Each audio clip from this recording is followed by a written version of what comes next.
You've probably seen them soaring over Mount Bachelor, but paragliding, as scary as it seems, is not just for the daredevils. Mackenzie Wilson takes us up in the air for a first look.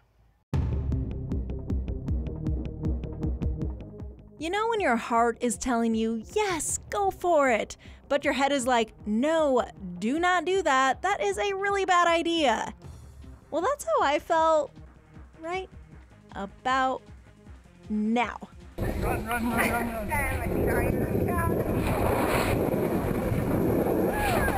Nobody forced me to go paragliding.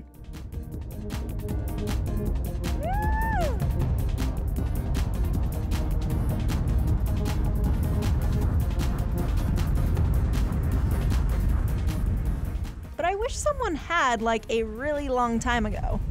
Oh, there they are. We're already a couple hundred feet above where we took off.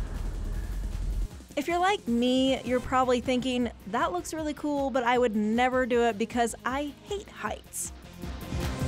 But my pilot, who's been doing this for 23 years, he hates them just as much as you do. If I have to climb a 2-story ladder to clean the gutters on my house, I'm petrified. I hold on to the ladder with white knuckles. But flying a paraglider, I trust the glider, I trust the harness. I've got, in excess of 2,500 flights now in the last 20 plus years. Don't get me wrong, it was scary. But this guy summed it up perfectly. It was thrilling and completely relaxing at the same time. I actually felt pretty relaxed too, until Steve asked me if I wanted to be the pilot. And then let's turn left. Woo!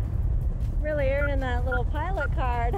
There's a saying that paraglider pilots are birds trapped in human bodies. We become amateur meteorologists in order to fly paragliders. We watch the weather obsessively, and when it looks right, then we go out and fly, but we never try to fly if the weather doesn't look right. And even though most of the pilots do tend to be men, women can soar just as high. It's not a sport of brawn, it's one of brains, and it's relatively easy to learn how to fly. It takes time to learn or teach yourself about weather and strategy, but yes, we can be as good as the men in this sport. I was lucky enough to fly from the Pine Mountain Observatory and Pine Ridge near Terrebonne, and both were awesome. The Pine is definitely my favorite. It's close to home, and it's some of the best air, I think, in the world. I've flown on 3 continents, and this is by far the most fun, reliable place to fly, and we're so lucky to have it here in Central Oregon. So don't let your fears keep you on the ground. A view like this will make those nervous knots in your stomach just float away.